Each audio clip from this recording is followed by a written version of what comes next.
وہ تو نواب بگٹی، اختر مینگل، سردار عطا اللہ مینگل، نواب مری صاحب، انہوں نے صحیح پیغام دیا تھا کہ گوادر ہمارے ہاتھ سے جا چکا ہے۔ اب لوگ کہتے ہیں کہ آپ ہمارے نمائندے ہمیں بتا دو کہ گوادر جا چکا ہے۔ اگر اس طرح ہماری تذلیل ہو رہی ہے تو ہم بہتر ہے، ہم بلوچ ہیں، ہمارے آنکھوں میں غیرت ہے، شرم ہے، ہم کم سے کم اس کے باہر جا کے رہیں تو بہتر ہے۔ باہر کے لوگ میرے پاس سارے آئے، وشو جیونی میں گیا، گنز گیا کہ لوگوں کی رائے لوں، لوگ کیا چاہتے ہیں کہ آیا ہمیں فینس میں ڈالا جائے یا نہ ڈالا جائے۔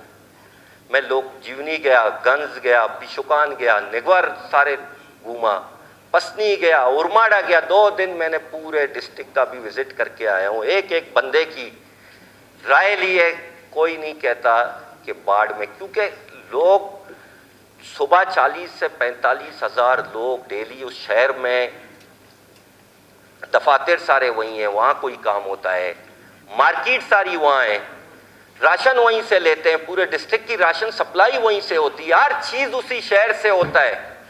وہ کہتے ہیں کہ میر صاحب ہم تو عذاب میں ہو گئے، ہم اندر بھی جاتے ہوئے بتائیں، باہر نکلتے ہوئے بتائیں، یہ کیا ہو رہا ہے؟ جناب والا، یہ کون سے شہری رائٹس ہیں جو ہمیں دیے جا رہے ہیں؟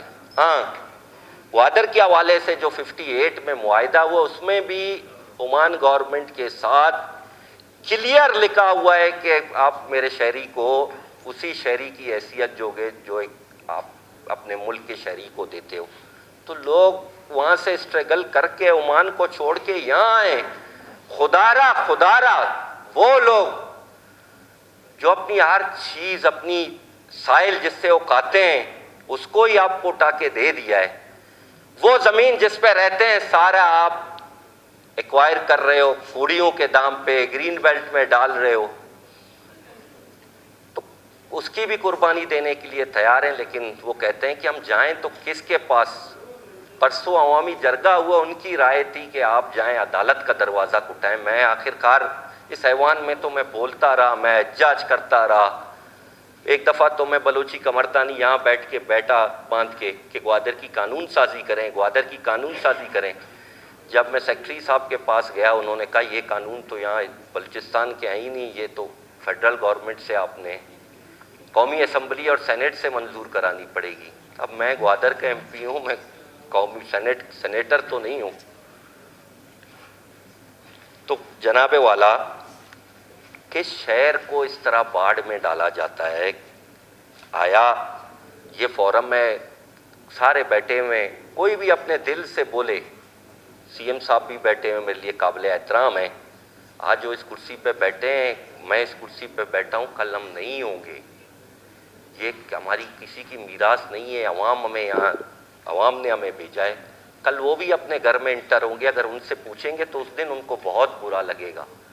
شہر میں 100 کی تعداد میں وکلا جاتے ہیں، جس شہر میں روز ہزارہ برادری کو مارا جاتا ہے، جس شہر میں روز 10-12 لوگ کسی واقعے کے نظر ہوتے ہیں، سب سے پہلے ہمارا کیپٹل ہے، ہمارا سی ایم یہاں بیٹھا ہوا ہے، ہمارا اسپیکر بیٹھا ہوا ہے، ہمارے سارے ادارے بیٹھے ہوئے ہیں، کوئٹہ کو کیوں باڑ میں نہیں ڈالتے؟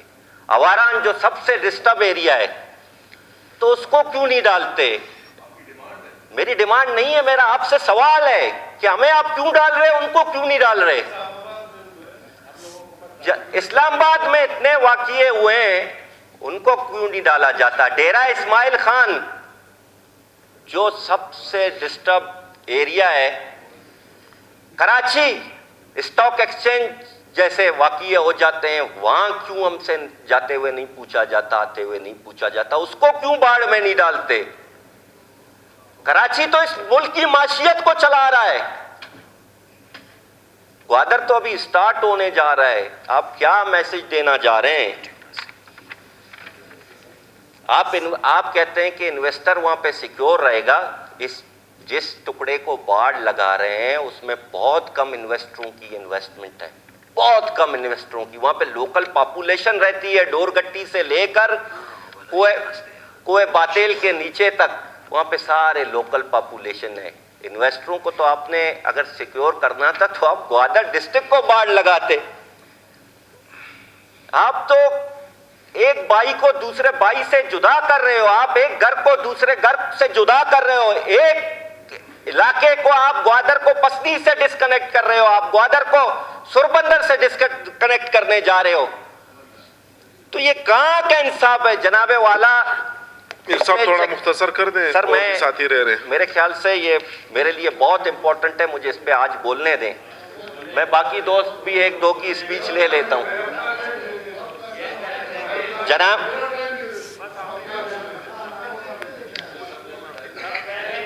والا لانگو صاحب آپ کا ٹائم بھی دے دیں. ڈیرا بگٹی سب سے ڈسٹرب ہے, جہاں سے ہماری جنریشن انکم سویپ ہمارا وہاں پہ, اس کو کیوں باڑ میں نہیں لگایا؟